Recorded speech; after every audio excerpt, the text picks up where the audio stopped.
Welcome into Dragon Ball Super Dope. My name is Kyle. Thank you for checking this out. Let's get it right out the way. If things sound different, it's because we're in a different room today. I got Mike Nolan with me to do Dragon Ball Z Movie 3, The Tree of Might, a.k.a. The Decisive Battle for the Whole Earth. Mike, what's up, dude? Yo, I'm fucking still recovering over here. We went to a Halloween party last night, and Mike and Amber won Best Costume. Oh, yeah. And then you got like a bunch of upvotes on Reddit for your fat dancing Boba Fett. Oh, yeah. Fat Boba Fett over here. Yeah. In the flesh. That's pretty cool. Also, I was on the judge picking committee for people who... I'm just saying, I nominated you guys for Best Couple, but you ended up winning Best Overall, which is probably even better, right? Yeah, I think so. Yeah, I'm pretty sure. Anyway, that's all a long way to say we're in a different spot. Sounds different. We're a little less low, a little more low energy than normal, especially coming off last week when you heard me yelling about the manga chapter and all that. So, although I'm sure I'll get to yelling eventually about that manga chapter because lots of parallels going on in this movie, the Turles movie, Turles, depending on your pronunciation. I'm probably going to stick with Turles throughout this podcast, but if I slip back over to Turles, forgive me. Is that the American pronunciation? Yes. Turles. Yeah. And Turles is his proper Japanese name, which is an anagram of lettuce. Oh, I see. Saiyajin. So, yeah, we'll be talking about the Tree of Might today. Like I said, the decisive battle for the whole Earth. Now, I forgot how much I enjoyed this movie. And I also feel like it's a pretty timely movie for us to be talking about, given all the shit going on with Bardock and the Goku parallels in the manga right now. So I'm sure that'll come up at a certain point. But this is like the first true evil Goku that we get in a long series of evil Gokus. Fucking Bizarro Goku. Yeah. All gray and shit. Yeah. Like I'm pretty sure this this Turles movie came out July 7th, 1990. So this predates even the Bardock television special. Like, this is the first true evil Goku. And, like, they kind of beat you over the head with that parallel at certain points throughout the film, especially like the last 2 minutes. Like, hey, and just in case you missed the point of this whole movie, this is what it was about. Good thing Goku's not evil, right? But it's interesting to see it play out for the first time, and I think it's really well done. You haven't seen all the Dragon Ball movies, but you've seen a handful of them. You want to give it a 1 to 10? I'd say it's pretty solid. I'll give it a 7. Full 7. You know, Okay. maybe even an 8. Yeah. I like the cute dragon. Higher dragon. But... Yeah, what's up? What's that mean? Higher dragon? Yeah. So I don't know. You know what I think he should have been called, though? What's that? Fat dragon. Hero dragon. Oh, my heart. Yeah, he was the hero. Higher dragon's the He was low-key ready to take hero. on Shenron, bro. Oh, yeah, dude, I can't believe he tried to step to Shenron like that. Especially after, like, him running scared the entire fucking first 10 minutes of the film, you know? Right. Yeah, I think I'm in that same range, like a 7, 8, somewhere in that vicinity. It's definitely not one that I've watched a ton in my life, but I enjoyed rewatching it now. We've taken a minute to do this one, but glad we're doing it now. Again, because it just feels timely given what we're talking about. So I'm just going to read some shit from the Wikipedia, blah, blah, blah. Tree of Might, also known by its Japanese title, The Decisive Battle for the Whole Earth. I already told you that shit. 1990 Japanese anime science fantasy martial arts film and the third Dragon Ball Z feature film. Japan, July 7th. Airs between episodes 54 and 55 of DBZ. Okay.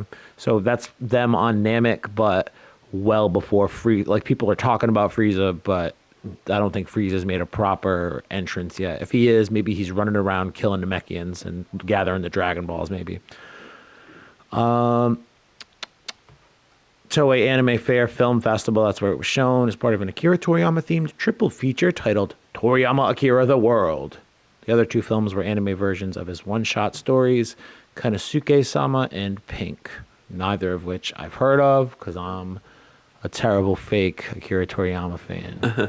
To be fair, I don't even think Akira Toriyama is much of a Dragon Ball, much of a fan of himself. I don't know. Although he does keep going back and like repeating shit in his old works. So maybe, I don't know. I think maybe he just doesn't like Dragon Ball fans. I can understand that feeling. All right, let's get into this plot. A forest fire interrupts a camping trip enjoyed by Gohan, Krillin, Bulma, and Oolong. You know what? I'm not going to read this fucking synopsis. Fuck the synopsis. We got a camping trip.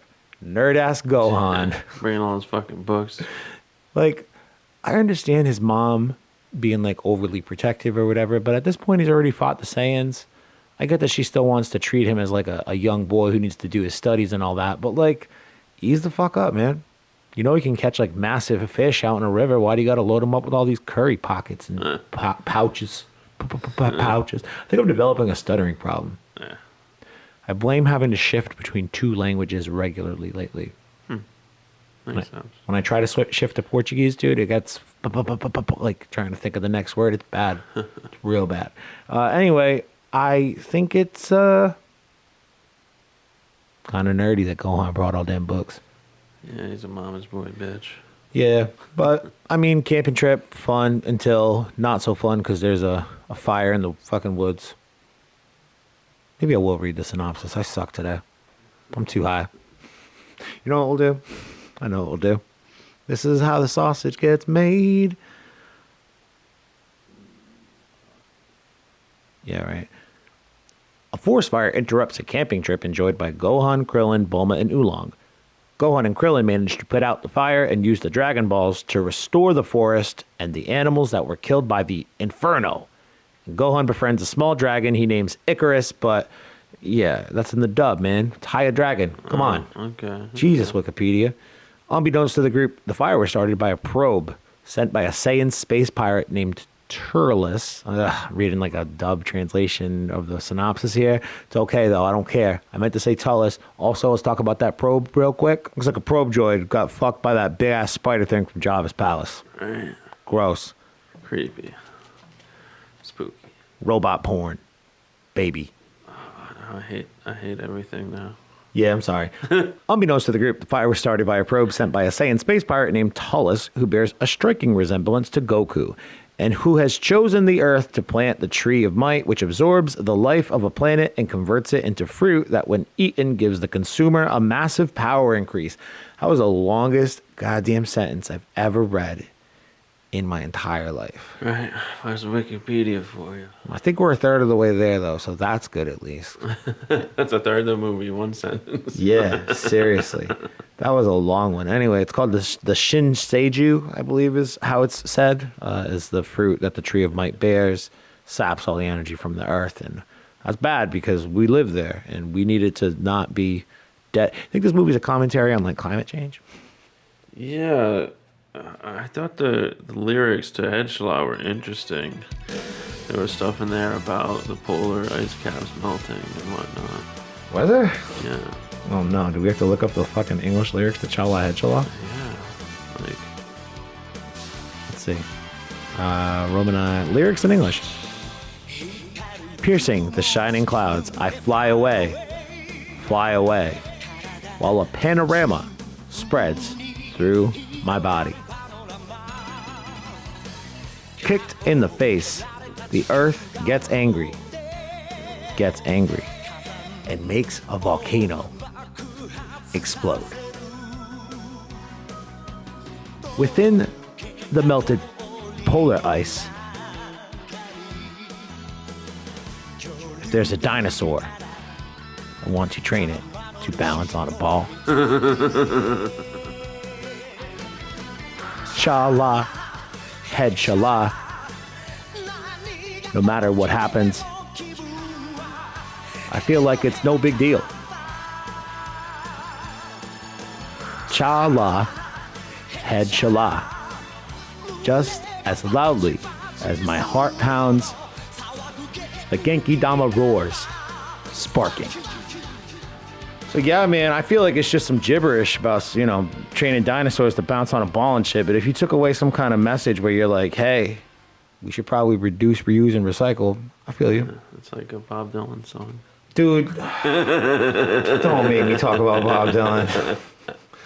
I don't know. I don't think I've talked about it on the show, but for the listener, a couple weeks ago, I had to play a Bob Dylan song at a funeral, which is a thing that happens to me in my life occasionally sometimes. I don't think actually it's ever happened before. I've definitely sang at funerals before as like part of a choir or like a church service, but never with my acoustic guitar. And yeah, I got to do that in front of with a box, ashes, cremated. Thank God, because the entire time I was learning this fucking Bob Dylan song that I effing hate, I was like picturing myself playing it poorly and like playing it in front of a fucking big room of people at this funeral and like a open casket. And no, wasn't very many people because COVID and stuff. And yeah, just a box with ashes in it. Also, I played the song okay. But also, Bob Dylan, bit of a hack. Don't fucking care for him personally. Honestly, fuck that guy. I'll say it. Glad I said it. Feel a lot better now. Thanks for giving me the opportunity, Mike. Yeah, that's right. There's a line in Sabrina. We're watching Sabrina, like right when you showed up today. Sabrina was decided to be goth for some reason. And there's this line that made me think of you. She was like, any song with only 3 chords isn't real music. I mean, you can do a lot with like fucking one chord, 2 chords even. 3 chords? Wait, do we like 3 chords or do we not like 3 chords? Did I miss the joke? I guess it was commentary on punk rock or something. Oh, so she doesn't like songs with more than 3 chords because that's not punk. Something like that. Okay, that's cool. No, you could do a lot of shit with 3 chords. The 1, the 4, and the 5. That's all you need, baby. Anyway, this has been a fun one so far. The fuck did I leave off? Oh yeah, that long ass sentence. Remember, Turles' henchmen plant the seed. Oh boy, and King Kai telepathically warns Goku of the danger. He, Krillin, Yamcha, Tien-Shinhan, and Chaozu attempt to destroy the tree using energy blasts, but fail. Here's the thing, though. They're, like, all at Goku's house for some reason. Right. Like, as they plant the seed, which I imagine I'm going to have to say that phrase so many times today, but as they plant the seed, they accidentally blow up Yamcha's new car, which I would say is, like, one of the better, like, background stories, It's like he just got approved on a 15-year loan for a new fucking like flying car. And he's, taking Puar on a test drive. Like, how's she handle, bud? And then boom, right out the sky after he gets done telling Puar all of his fucking Same fucking day. credit disclosure shit. So they plant the seed, they blow that thing out the sky. Yamcha then goes to Goku's house, I guess, because it's like nearby. But he's like, sorry to drop in on you guys, but yeah, they fucked up my car. And everyone else is at Goku's house. Roshi's there. Bulma's there yelling at Yamcha for buying the car. Tien and Chaozu and Krillin are all there. And like Chi-Chi's uncharacteristically pretty cool with having everyone around. She's like, hey, you guys can stay. Just don't fuck with my kids' books, man. Yeah, maybe they just have dinners every Sunday night dinners or something. I will also point out that Goku has a coffee mug, and I have to assume that there's coffee in it. And, maybe Goku has become a man of culture since the time, he was a 12-year-old boy. But when he was 12, the young man hated coffee. Bitter old bean soup or whatever he calls it. Anyway, everyone's at Goku's house, and it's very weird. They all decide to go blow up the Tree of Might because King Kai drops in. Like, Haya Dragon shows up at the same time to be like, hey, what's up, Gohan? Can you come with me, please? And Chi-Chi's already pitched a fit about Haya Dragon being like, he's like, no, you can't keep it. They have that weird fucking bathtub scene, Like, he saves Haya Dragon from the fire. Haya Dragon follows him home. Yeah, and then Chi-Chi shits on him and says, like, oh, you're becoming a bad kid. Well, because I saved Dragon and followed me home. Not like you brought the fucking dragon home. Yeah. It's just wildlife enjoys the boy, which I realize sounds weird. Haya Dragon's the real hero in this movie, in my opinion. Agreed. Even though he does get saved in the beginning, the rest of the movie, he's just paying respect back to Gohan. And then Gohan's like, yo, all right, you don't have a forest to live in no more? We're going to summon the Dragon Balls, or gather the Dragon Balls, which also, I appreciate the fact that they respected my time with their hunt for the Dragon Balls. I thought that was going to be the whole movie, Yeah. Like, oh, there's a setup for the movie. We're going to go find the Dragon Balls. Wouldn't that be a sick fucking movie? No, just a fucking cutscene. I would love that. what do you call it? That would be so much fun. You could do so many stupid little that not a slice of thing? life kind of moment things, but like have it resolve in the end. But nah, dude. Even at this point in the Dragon Ball Z franchise, it's like, oh, you need the Dragon Balls? Okay, we'll get them and be back in like 15 minutes. Right. Like if they need them, they just go grab them. But they do the montage in the opening song, the Chala Head Chala, which it's a cool new opening, and like they respect your time by being like, then they gather the Dragon Balls. But we're gonna show you the opening song anyway, so let us just show you some cool new animation that shows them gathering it. They did something similar too in, I think it's the third Dragon Ball movie. I believe it's the Tien Shin Han Tao Pai Pai movie, where Krillin and Goku are like at the beginning of the movie, they're like training with Master Roshi or whatever, and you're like, oh shit, this is not what I expected the movie to be. And then the montage kicks in and it shows all of their training, and at the end of the montage or the opening music, it's like, all right, let's go fight in this tournament, and that's when the movie kicks off for real. I don't think it's a very commonly used thing outside of these two movies. I don't think I don't know. I could be wrong. It might happen. Although, I guess now that I'm thinking about it, Dragon Ball Super Broly does a similar thing where, like, to catch you up real quick on the history of Goku and Vegeta, they do, like, during the opening song, they do, like, a quick little run through of the entirety of Dragon Ball. Maybe not so much I guess it's kind of a montage, right? Guess so. Clip show, greatest hits, set to fucking cool music, Chala Head Chala and such. Anyway, they summon Shenron to wish back the forest. High Dragon, hero dragon, in my opinion. He tries to step to Shenron? Right? You got the balls on that dragon, bro. Like, what is wrong with him? He's an ornery little fucker. Ornery? That's a word. I don't think I know what it means, but I know it's a word. Does that mean like inherently violent? Sure, grumpy, feisty, something like that. Ornery, easily provoked. Yeah. Maybe. Yeah, that's a good one. I don't want to look up a definition on Google, even though I have my phone right in front of me. 'Cause I'm better than that right now. I'm not looking at Wikipedia. Dragon's like my spirit animal. He's fat, grumpy, homeless. I mean, he's homeless for a minute, but then Goku and Gohan have a bath. High Dragon drops in to say hi, and Chi Chi fucking isn't having it, so they go find him a cave to live in. Yeah, caves are technically homes. Yeah, I mean, they're like prevent you from getting rained on, right? Sure. And they brought him like some apple boxes and shit, I think, that like to use as furniture, but also maybe there was apples in there for him to eat. I bet you High Dragon eats lots of meats. He's probably like, what's up with these apples? Yo, if High Dragon ate a fucking fruit of the world tree, Shouldn't say you. Dude, I mean, that's Gets the all question I have for buff. myself through certain points of this movie. I'm just like, man, it looks like to be a lot of those fruits around. Turles is just leaving the fucking cores everywhere. There Right. seems to be a plenty of these one of fruits. them, he just took one bite out of, got super buff, and then crushed the rest in his fist. Yeah. Like, He was just like, I'm all set with this. I took one bite and now I can go back to ass whooping. right? Didn't even really need to take a bite of this one. I could have just kept fine. ass whooping like I was before. How come Goku and the gang are always like fighting minions, getting their ass whooped before the big battle with the big bad? They don't think to eat no fruit. Right? You gotta eat your fruits and vegetables. Got to be strong. Got to follow the food pyramid. Anyway, they plant the seeds. Tree of Might seeds. And like the roots take shape. It reminds me of Tremors a little bit, like big ass snakes coming up the ground. But it's just tree roots sapping the life out of everybody. But the roots are scary. Yeah, considering, I mean, that shit happened pretty fast. Well, obviously the tree grew fast, but it sucked the life out of the earth in no time flat, I'd say. Yeah, the Crusher Tullus core really do work in very quick fashion. But also, I think that's just how the seed spreads.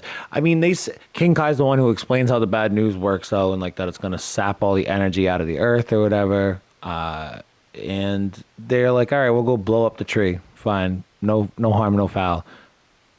But he explains that it's like a fruit or a tree that is usually only planted by gods, and that the gods will eat the fruit and whatever. Like, how did this stupid ass space pirate with this stupid little Crusher Tullus core weirdos manage to find these seeds to be able to plant the tree? I want to see that story. That would have been more interesting for me to see. The backstory on Tullus, yeah, I know I'd do it. I think what's interesting to me about him is like, he's not affiliated with Frieza. Like, he's got aspirations to overthrow Frieza. Like they make mention of Frieza in this movie and say, with the power of this tree, we're going to be able to even kill that dickhead. So he does strike me as like an independent operator out there in the galaxy, but he does know about like the inner workings of the Frieza Force because he had Goku, or he knew that Kakarot was sent to Earth to destroy Earth. Which, by the way, a little bit of a hole, I think. Like, why would you approach the Earth to potentially plant the Tree of Might, thinking that Kakarot had already gone to Earth to destroy it? You know what I mean? That doesn't make any sense, but who cares? Gives us an opportunity to see evil Goku. But, like, what does he do in between those two things of, like, him knowing about Frieza and how his empire works to, I guess, operating independently and, like, looking to overthrow Frieza? Like, what's that transition look like for Tullus? Be cool as hell. I don't know, man. I guess he's been going through the galaxy planting seeds.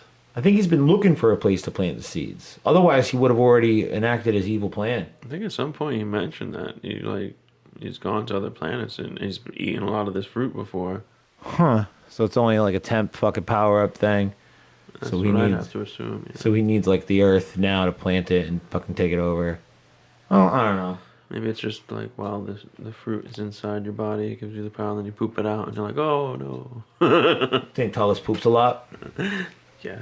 Yeah, he probably has like a good diet. High fiber. There's probably a lot of fiber in that fruit. For sure, dude. The fruit makes you poop. So it makes you so strong. But unfortunately, you got to spend a lot of time on the toilet. Going to Brown Town. Turles on the turlet. So they go do the team up. Master Roshi was at Goku's house and then just fucking disappeared mid-scene. Right. Pretty funny. Shit's going down. I'm out. I mean, he didn't, like, they all do, like, the little team up the hand thing. And I'm like, is Roshi going to throw his hand in? And then I'm like, dude, are they even going to acknowledge that Roshi was there just a minute ago? And you don't see him for the rest of the scene. And pretty much the rest of the movie until the end. Like, with the camping part 2 scene. Yeah. But they go, can't blow it up. Big surprise. And then they get ambushed by the Crusher Tullus Corps. And this is when my two favorite lines of the movie occur. Tien Han, Chaozu, Krillin, Goku, and Yamcha, who is fresh out of a brand new car thanks to these assholes. First time meeting up with them since. And he looks at them and says, "Give me back my new car, you bastards." Yeah, like what the fuck are they gonna do? You think they're gonna like bust out their insurance information and be like, "Yeah, you're right. We should have stopped and exchanged information earlier. My bad." Right? Or do you think they got cash on them? Like, what the fuck are they gonna do? They're gonna pay back your loan, bro. These two little purple-headed weirdo twin brothers, Raisin and fucking Rick. I forget what the other one's name is. Yeah, right. So it was something non-fruit related, I think. Can you give me back my car, you bastard? Followed up by, there's like a couple things happen, and then it flashes back to Yamcha before he launches into the battle, and he goes, "I'll get you back from my loan." 15-year loan, man. Right. Yeah, you're fucked. Yeah. What's the matter with Yamcha? He also says a funny ass line to Puar when he's telling him about the loan, where he's like, "Yeah, you know," because Yamcha, Puar says something to the effect of like, "Wow, I can't believe somebody gave you that much credit. 15-year loan is obviously a terrible fucking, term or whatever." He's like, "Yeah, I'm basically world famous now because of the Tenkaichi Budokai. I'm like a celebrity, so not a big deal." I'm like, that's just got to be Yamcha's delusions of grandeur, right? That's like, God, like, he's not actually a celebrity. Nobody knows what the fuck Yamcha is. Oh man, I love it. I'm gonna get you back from my loan. Like he's not even that worried about the Earth. He's just like, my fucking car, man. I still have to make payments on that. I haven't even paid my first payment on it. You guys, I don't care if you're destroying the Earth. He should be like, yeah, fuck it. Burn the Earth down. I'm not trying to pay back the creditors on this shit. You guys were wrecked on me in the first scene. But the boys fight the minions. Gohan shows up in the middle of it, jumps off the back of Haya Dragon. And then he is observed by Tullus, who's like on the spaceship still. And sees that he sees Gohan and realizes pretty quickly that he's a Saiyan. And that's when I'm like, wait a minute, dude. Have you been watching the fight the whole time? Goku's there. You know he's a Saiyan. Why is it that Gohan showing up makes you fucking pop in? So he's like, whatever, maybe I can bring this kid under my wing and I can have like a new Saiyajin, to work with in my Crusher, Tullus, Core, Empire, whatever the fuck we're calling it. I forget. I mean, I guess Gohan's excuse for not being a savage Saiyan is that he's, half human or whatever, right? Yeah, and plus raised on Earth, plus raised by Goku and Chi-Chi. Like, Yeah, but even Goku, I mean, sure, he's a full Saiyan, but he had to, like, get hit on the head in order to not be a fucking no, Mike, murderous actually, lunatic. you're wrong. Goku's parents are just really nice people. That bonk on the head didn't do a goddamn thing. He was destined to be a nice guy anyway. Don't you read the manga and know about cool new Bardock? I'm fucking Listen, yeah. exotic Japanese fruits are beyond my knowledge. Same, dude. So he rushes the battlefield and he tries to recruit Gohan. And Gohan's like, no, I'm not having it, dude. I'm a Saiyan from Earth or whatever. Fuck out of here, whatever my dad says, And that's when I appreciate what this scene ultimately builds to. But the beginning of this scene is kind of weird to me. So he's got like Gohan face down. He's got his foot on his back and he's like crushing him. He's like, let's test that Saiyan power of yours, boy. Coincidentally, miraculously, at that moment, Gohan's tail just magically grows back. Yeah, where the fuck did that come from? Was Sometimes- he hiding it, or is it just... No, they cut off their tails. And then they're like, after an Ozaru incident, they cut off a tail to like stop it. Sometimes they blow up the moon. Who fucking knows? In this case, they do both. But they then just kind of sporadically, every once in a while, come back. Like Goku regrew his tail a couple of times throughout the course of Dragon Ball, just randomly. Just whenever the plot demands it. Yep. And in this case, they're like, we needed it this exact moment. Yeah. Unless Tullus knows something about like the Saiyan anatomy, where he's like, if I hit this kid right here in the back with my foot this hard, I mean, that would make sense. he poops out a tail. Yeah, that would make more sense. I mean, they already have an ability to fucking summon a moon, for fuck's sake. So you'd think they'd have some kind of tail summoning ability also. That wouldn't be out of the realm of possibility, but I honestly think it's just like, we need you to have a tail again. Poop, there's your tail. He uses his power ball technique to make an artificial moon and has Gohan transform. Now, in this moment, I'm like, why isn't he transforming? He's like probably keeping his eyes closed, not looking at it, whatever. Gohan fully transforms. He like peels his fucking eyes open and shit. Transforms full on Ozaru mode. And then Tullus decides about 5 seconds later, yo, I can't be transforming. I got to blow this moon up. And he blows it up, and I'm like, why would you even bother summoning the Powerball, doing this whole thing with Gohan's tail? Like, why would you have him transform just to blow up the fucking moon 10 seconds later and have him untransform? But nope. The effects of the Powerball last a little. Powerball? Am I talking in Powerball?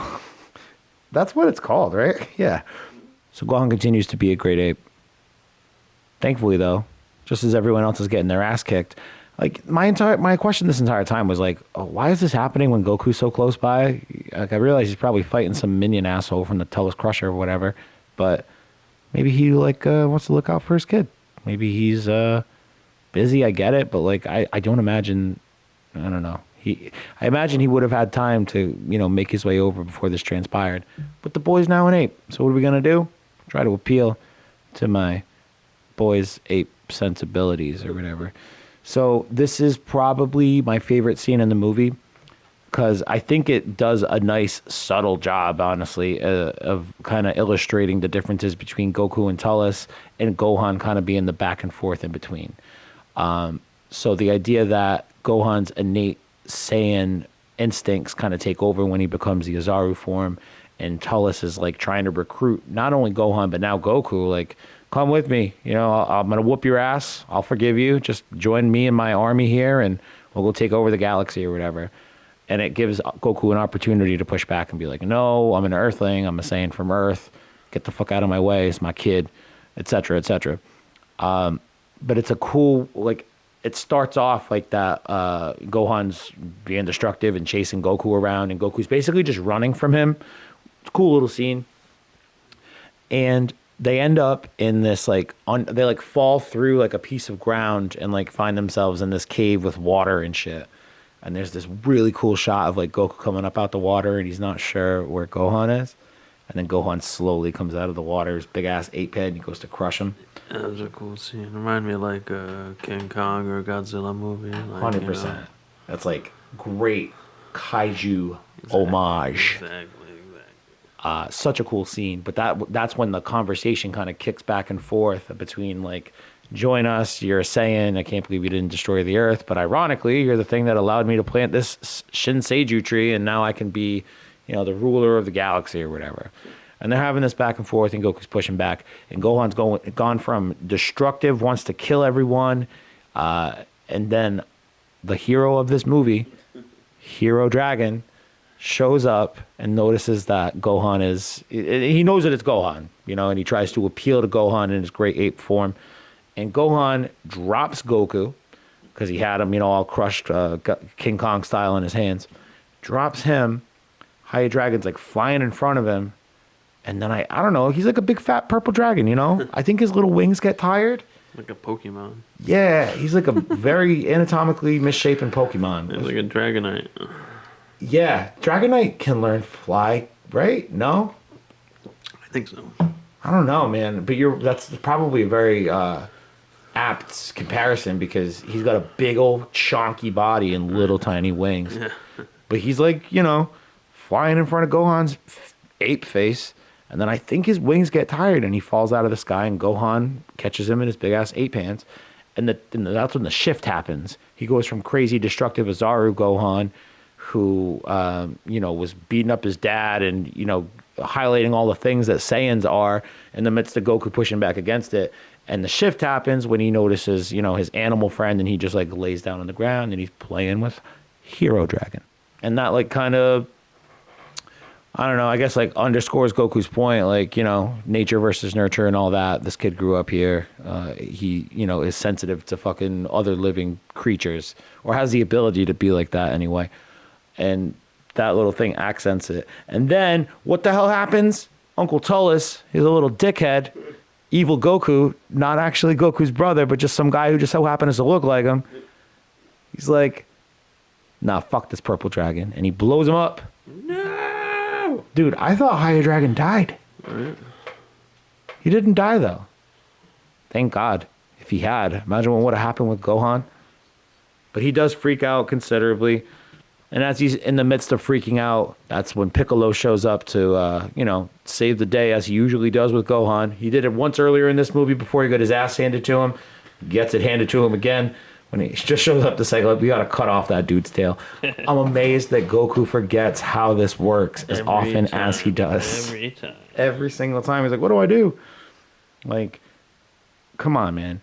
All the minions show back up, the Crusher Telescore. I'm glad I didn't look up their names. I know that they have names, but I just don't care to look them up. So I also abandoned the Wikipedia thing in case you can't tell. So I'm not going super linearly, you know what I mean? Anyway, they show up just to get their ass whooped by Goku all at the same time. All right, real quick. Real quick. Like, They practically killed all your buddies, but, you could take them out single-handedly. dude, that just accents how kick-ass Son Goku is. Yeah, Everyone got owned. Chaozu, Krillin, Tien, Piccolo just got owned twice in a row. Once by one of these minions, second by a fucking giant-ass nephew ape that he's got. Weird relationship in his life, but he loves him nonetheless. But Goku, though, no, he's good. They have like a lot of hands, like all five going at him is it five? I think it's five. Going at him at the same time. The two twins, the big red-headed guy with the long ponytail, robot guy. the robot man, and the guy with the dangly ear. You know what I'm saying? Yeah. And the mullet.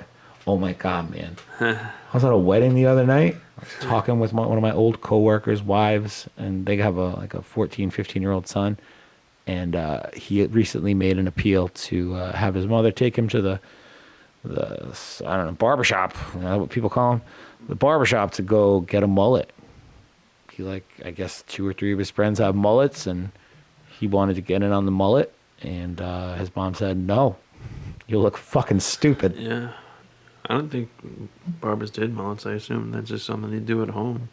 No, you want I to look blame dumb, you could do it your damn self. Exactly. You just do it yourself. I blame Theo Vaughn. Who? Exactly. He's some fucking comedian. He's not unfunny. He can be funny, but he definitely leans into the redneck angle a little too much. And part of that is rocking a mullet, like as long as I've known him to exist. So, I blame him. Very popular on YouTube. Yep. Fucking Theo Von, get a haircut, man. What are you doing to America's youth? Making them look dumb. Yeah, the kids are stupid. It's fine if you look dumb. You're a comedian. Good, We get it's it. good, you know. Everybody's got cameras, camera phones nowadays. You know, we're gonna have all this proof how stupid these kids are 10 years from now, and they're growing up. You can look back and be like, look how fucking dumb you were. You know, you can't do that with us. We didn't have cameras back then. All the stupid mistakes we made as kids, they're buried in the past. Mostly. Still have some fucking regrettable Facebook statuses. That's what happens when you make a Facebook in 2006 or whatever. Yeah, I got a tramp stamp, but you know. So you got a tramp stamp? Wow, I'm learning a lot about you today. So yeah, Gohan then freaks out.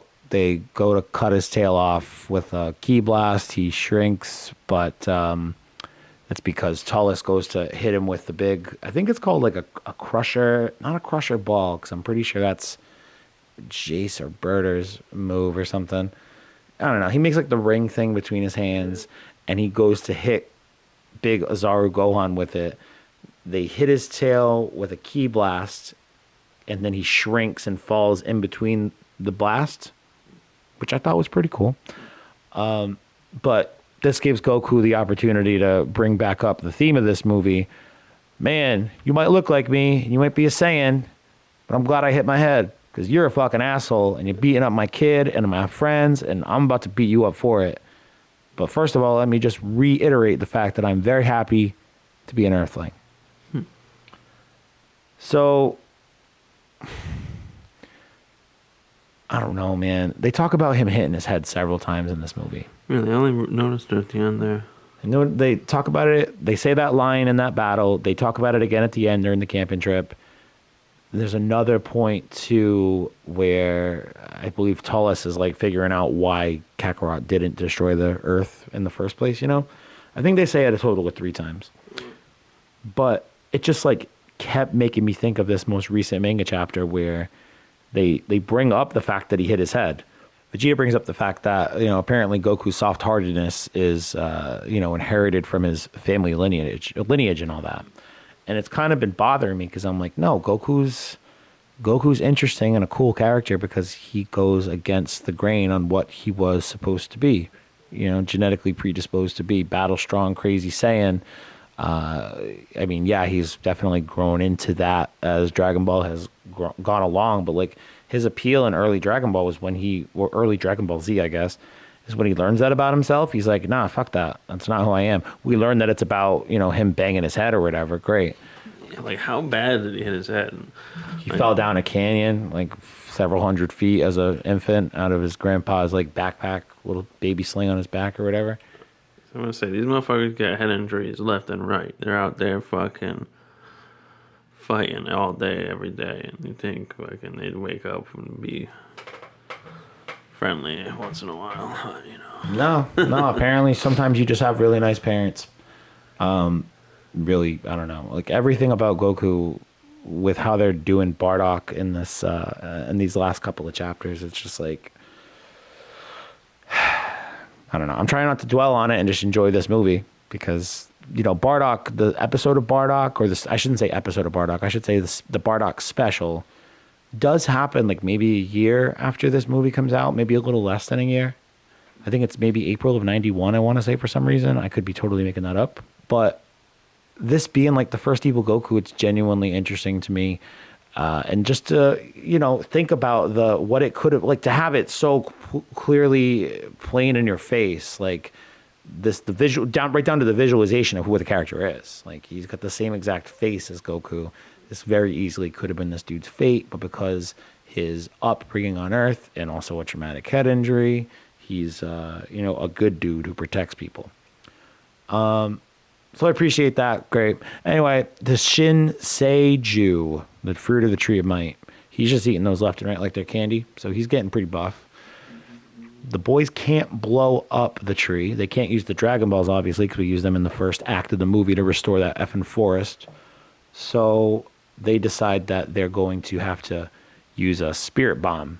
So all the guys get their asses whooped. Goku gets his ass whooped.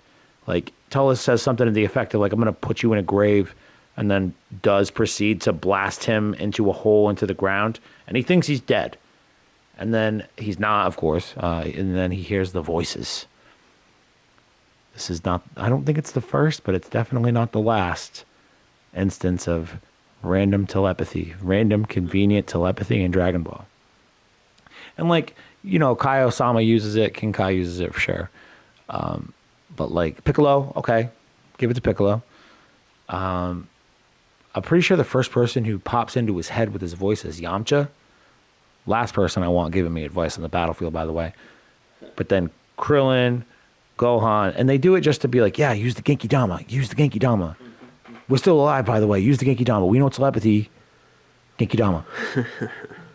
He built a Genki Dama. This is still back in the days before the Super Genki Dama that he uses on Namek. So it's like a little tiny energy blast, like, I don't know, a little bigger than the size of his head probably. But it's formidable, and it's made up of life energy and all this other stuff. So it's very powerful, right? He throws it at Tullus. Tullus blasts it back with his big purple key energy blast thing. And it's basically ineffective. And you and I both had the same thought watching this today. It's like, this is because of, you know, the Tree of Might already sapping all the energy from the earth. Right. Like, there's nothing to get, nothing to give. Although you do see people who are still alive throughout the course of the film, still, like, the way in which the Tree of Might takes over the earth seems so fast, but also seems really slow at certain points.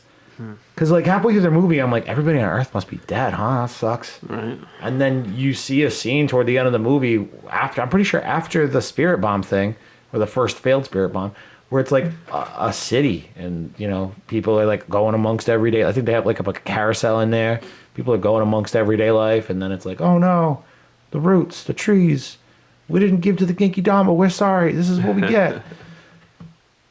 But the first one doesn't work.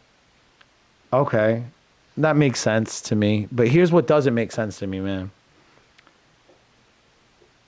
They decide to do the second Genki Dama.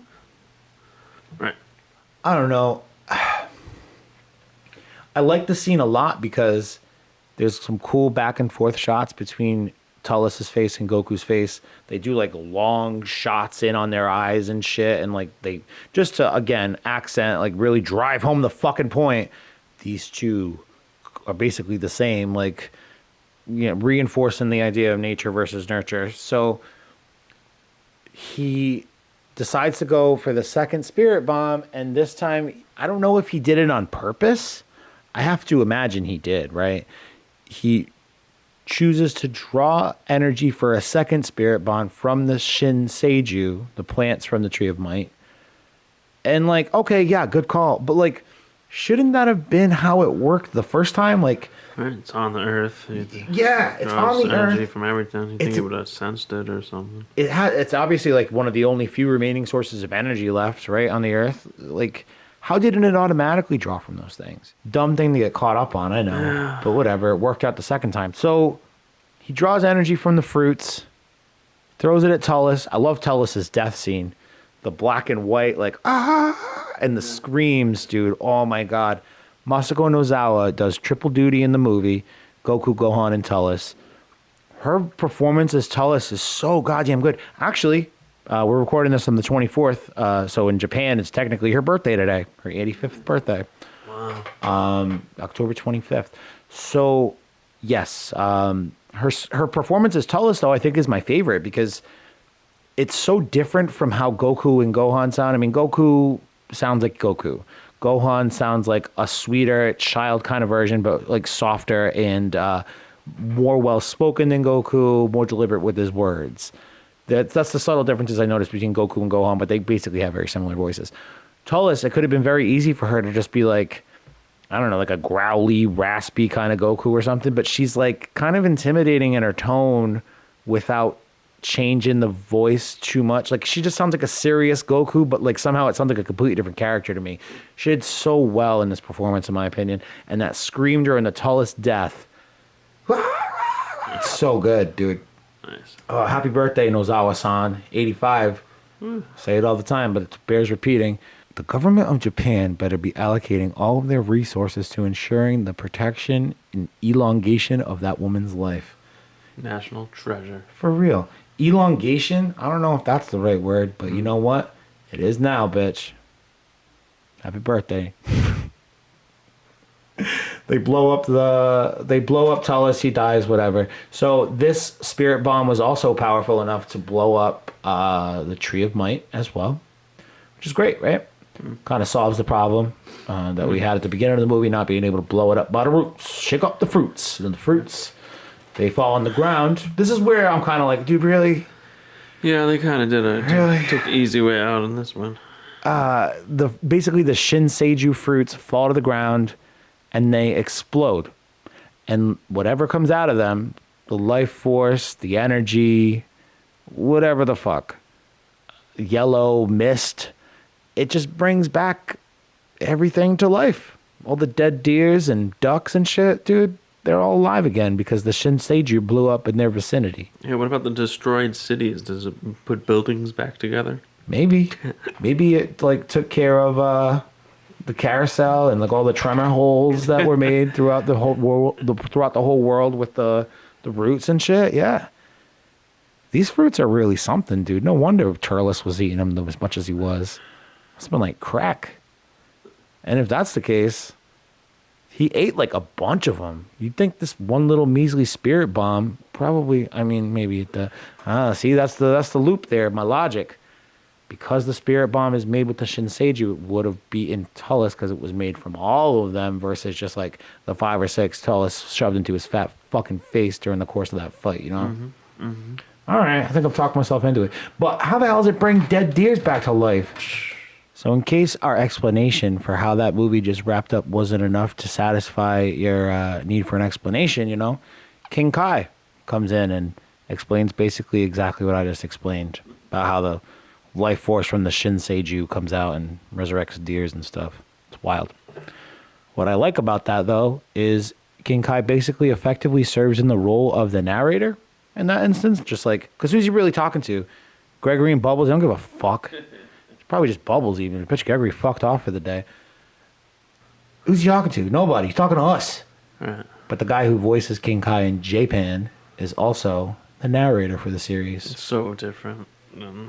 Oh, then Sean Schemmel's English. Goku? Hey, guys. Right? It's me, King Kai. That's wild. Dude, you got the good King Kai a long time I ago. don't think I could do it now. I haven't heard him in so long. Hey, it's me, King Kai. I think I'm just doing you doing Sean Schemmel's King Kai. Right. But, no, Goku. oh, no. There you go. Use your spirit bomb, Goku. Oh, King Kai returns. And then, so we get that, you know, over the head explanation, which I don't know. I guess I kind of appreciated because, like, in my brain, I kind of followed it. But, like, if I was a 10-year-old kid watching this in Japan, I'd be like, the fuck kind of fruit is that? This fruit is crazy. It does everything. But whatever. King Kai explains it. And then they have the little tag at the end, Camping Part 2, wherein, you know, opening of the movie was them camping, and then the fire happens, and opening song, Dragon Ball, banana, chala, all that. So they have camping at the end. And it's really just only used as an opportunity to have Goku with the gang now, Tien and Chaozu as well. And it's just an opportunity for them to be able to say, man, Goku, good job beating that evil Saiyan guy. Wouldn't it have been terrible if you were an evil Saiyan guy? Goku's like, thank God I hit my head and I got this scar on my head. Thank God I have brain damage. I love brain damage. It makes me a nice dude. And that's the end of the movie. I mean, even if you fall and hit your head, you go Uzuro, you're still gonna be a fucking menace. You know, so maybe that's how it works either way. Yeah. And I mean, the whole point of sending Goku to Earth was, I mean, that's how Saiyans conquer planets, right? They send down a baby. Not always a baby, but like Earth was like they were like, we don't got to worry about that shit. We can just send a baby. It's fine. Baby will be enough to fuck it all up. One King Kong sized ape will be enough for those dumbass Earthlings. And then we got the ending song to this movie, which is a song that, I don't know. It's not a song that I dislike. I know that because it started and I was like, wait, which song is this? Some weird xylophone openings or whatever. And I'm like, oh yeah, it's that fucking song. And it's like so non-distinct to me that I honestly can't even tell you which song it is right now. Yeah, But so I think it's like Dragon or something. Dragon, motherfucker, Dragon. Biba da ba da biba dee da da, Dragon. Yeah, that sounds right. That's it. Good job, because they all run together in my head, dude. I fuck up the movie ending themes constantly. Can't tell you unless it's like Harudagon movie. That's one of my favorite Dragon Ball songs ever. I know that one. Fusion Reborn's ending song kicks ass. Psycho no Wa Power or whatever. Yeah. That's Dorago Boru. That song kicks ass, man. Oh yeah. This one though, in terms of like my rankings of Dragon Ball ending songs, it's not the bottom of the list. Meh.